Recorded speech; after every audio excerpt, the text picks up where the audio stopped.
Welcome to SecDSM, you guys.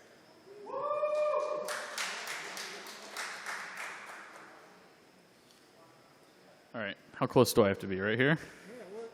Sounds good. All right, we'll make this fast because I know Nick's getting angry for his beer. So it's kind of quiet tonight. I guess I'll go over the agenda. This is the 101. I think we're about 15 minutes late. So 5 minutes from now, we'll have Nick do the news, not James. James is he's sick, unfortunately. Our first talk tonight is Ben Schmidt. We'll try to get to him as soon as possible because it is his 10th anniversary, apparently. So congrats to him. He's doing a talk over information security and project management. And then we have that guy going over the incredibly complicated mini CTF that he made last month that made it onto like multiple subreddits over the internet. After that, we'll hang out till about 9 p.m. Buy drinks, guys. Tip, whatever. And then after 9 p.m., usually they kick us out. They haven't been. They're awesome hosts. 9 to 10, we'll continue to hang out out back. We'll clear out all the chairs.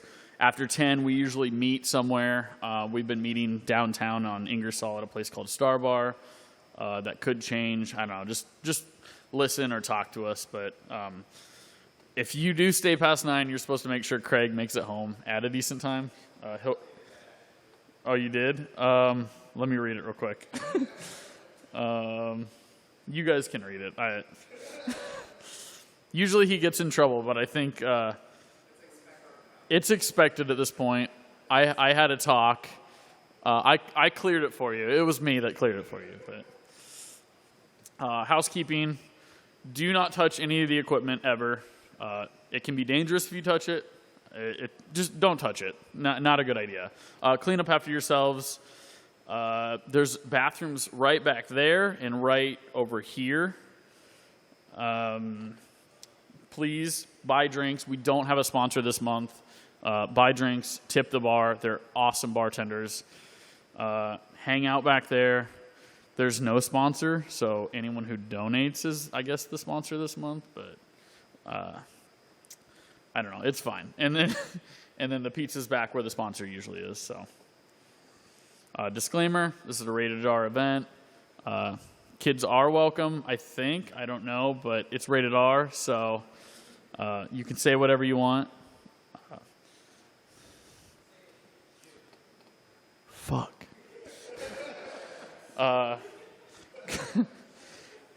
Code of conduct.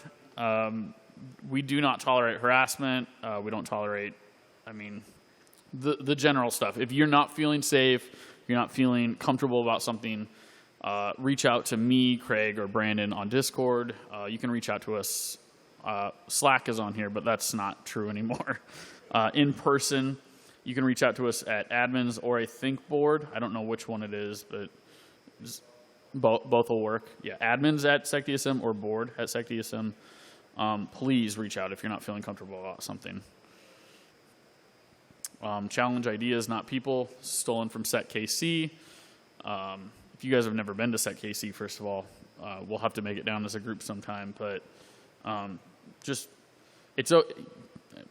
self-explanatory. I'm not going to explain it. Board members, me, Craig, Brandon, who never shows up. I don't think he likes doing the events anymore. Again, these are the people. If you have issues, complaints, just need to talk about anything related to SecDSM, reach out to us in person or Discord or email. These are our volunteers. Last time I gave the 101, Brandon put me in the hot seat and asked me the names. I remember 3 of the names now. So we have Jared, we have James, James, who is sick, Nick, who is our sit-in volunteer, Jake, and then the last one I am not remembering. Kenny, that's it. I thought it was Carrie. Kenny. Ways you can help. We need speakers every month. It doesn't have to be anything groundbreaking. I've given a speech over email domain stuff. It's you can do anything that interests you, and it can spark conversations. Create a CTF. We've had a line of people wanting to do CTFs, but we're always needing CTFs, and they're fun. And whenever someone makes them, I see the enjoyment out of people doing their CTF. I see it every single month. Volunteer, help, put up chairs, help put them away, help Jared get all this equipment out, the AV equipment, get it back in his car. Just ask. We always need volunteers. Donations are always accepted. We're a nonprofit, so donations always help, especially when we have a month without a sponsor. Shout out to our friends. We have some major contributors. We have SecureWorks, Extra Hop, Cyber Reason. They bought some barrels at the beginning of the year. We'll probably be coming back around to sell some more barrels here. Craig might know more than I do, but towards the end of the year, we'll be opening it very soon, yeah, to sell more barrels. Transparency report. The space is sponsored by SecDSM and you guys. Once again, buy drinks. I can't say it enough. The bartenders are absolutely great. The hosts are great. The venue is great. The drinks are great, right? So the food is also sponsored by SecDSM. We do pizza. Sometimes we do events. Cinco de Mayo was a lot of fun, so I'm sure we'll do something like that again. We brought a food truck in. Drinks this month, you guys, because no sponsor, you buy, spend, obey, consume, all right? So no sponsor this month. Eat more cheese pizza also, or Craig is going to stop buying it. Financial transparency. You guys can go out on our website. You can go see all of the open collective information. Every single credit and debit to our account is fully transparent. We take huge pride in that. That's a big deal to us. Once again, that's on our website. This month, the mini CTF was done by Adam Trenery. He's J. Kriz on Discord. I haven't had a chance to look at it yet, but I helped him put up the website and everything for it. It looks super good this month. So I don't know how hard it is. I don't know if it's as hard as that guy's last month, but we'll see. Upcoming events. If you haven't signed up for the first two already, maybe it's too late. I'm sure there's people who would completely disagree that you can just fly out there and show up and do it. But we have B-Sides Vegas Monday, I think the 10th is.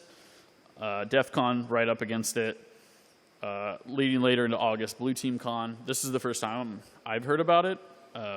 Sounds interesting. It's just sorry?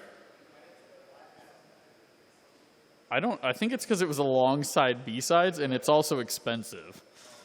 I don't know. Black Hat's the same days as B-Sides, right? So, Circle City Con, I've heard a lot of people talking about that. I'm not going to be able to make it down to Indianapolis for that. But the big ones, the close ones coming up, we're going to have B-Sides KC in middle of September. We're going to have Corn Con in September, October. Those are both great, smaller conferences that anyone in the area should be going to. And then I think we're getting a group for Wildwood as well.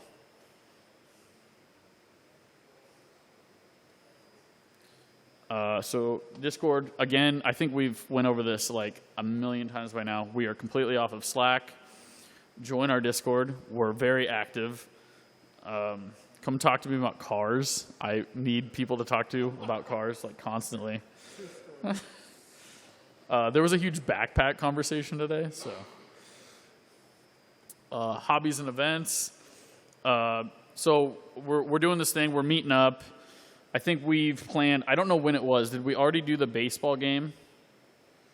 No. So we have a baseball game event coming up. We got some tables, special event, shooting ranges, car meets, movies, want to meet for lunch, get tacos, whatever.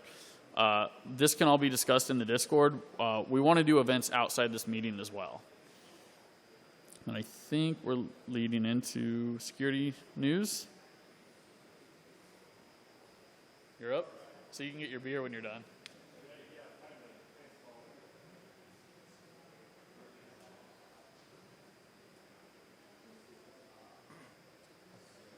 Hi everyone, I'm Nick Stark. I'm filling in for James Beal tonight because James is sick, and I've only got 5 minutes. I'll try to keep it shorter than that.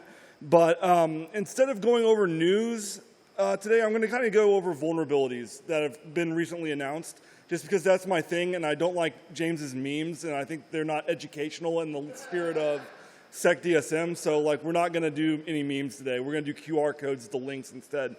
So each one of these slides I've prepared has a good write-up attached to it, and that's what the link is. The QR code corresponds to the link at the top. It's not going to take you somewhere it's not going to take you to 4chan or something. It's going to take you to the link that I have posted at the top of the slide. So one thing, the first one that I saw was this QNAP, which is a NAS, like a network attached storage device. There was a pre-authentication vulnerability, pre-authentication remote code execution vulnerability in these QNAP devices that was patched silently. So the researcher was looking for a different CVE, a different vulnerability by doing binary diffing, and he ended up finding something that had been patched silently that was not the vulnerability he was looking for. So this is a really great write-up on how he discovered it, the sort of man-in-the-middle approach he took to exploiting it, and it's really worth your time to read, 10-minute read. It's highly recommended. It's from the Rapid7 team. They always do good research.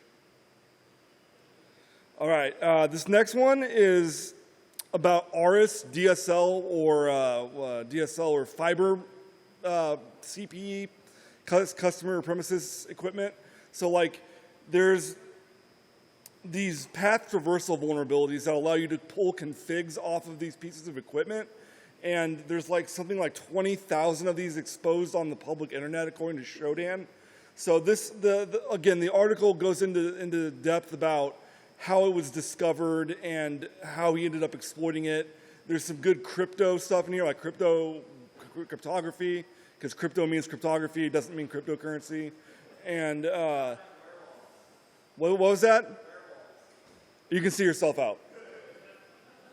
Okay, so the configuration data had passwords, pins, anything you needed to get onto the Wi-Fi network broadcast from the fiber modules. So it's not a good vulnerability, but I mean it's not a good thing to have in your firmware, right? It's a bad thing to be able to pull the secrets off of your firmware over the network. So this one was by a gentleman who used to be in our Slack. I'm not sure if he's still in or if he migrated to the Discord channel or not. But Sick Codes, really good researcher out of Australia, found a Zen guest escape vulnerability. It's a memory corruption vulnerability in the Linux kernel, most recent versions of the Linux kernel that were released to the mainline Linux kernel branch. It can allow a guest running on a a hypervisor or a host to access memory and write code to the host's kernel space, which allows code execution in the context of the host, which is a very bad vulnerability for the Linux kernel. Again, a really detailed write-up on how he discovered it, how he exploited it, and all of the patches that went into fixing it. So it's a good read. Highly recommended it. Highly recommend it. This one is a nice write-up on. It's by the GitHub security team. It was on the ARM Mali GPU that's used in a lot of Android devices. Arbitrary physical memory write, which can lead to remote code or local code execution, privilege escalation. The researcher goes through in very, very minute detail, not only how he discovered it, but how they discovered it or how they exploited it. So it's definitely worth looking at. And I am at 4 minutes and 30 seconds. So this last one is a Zyxel authentication bypass. It goes into a lot of detail about binary diffing.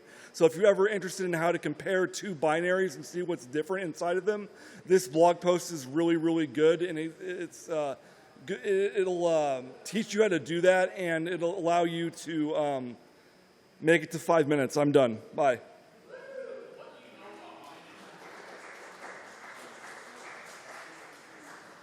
here at this small meeting this month has jobs they're looking for or jobs open that they want to discuss? Now's the time. Can you, sorry.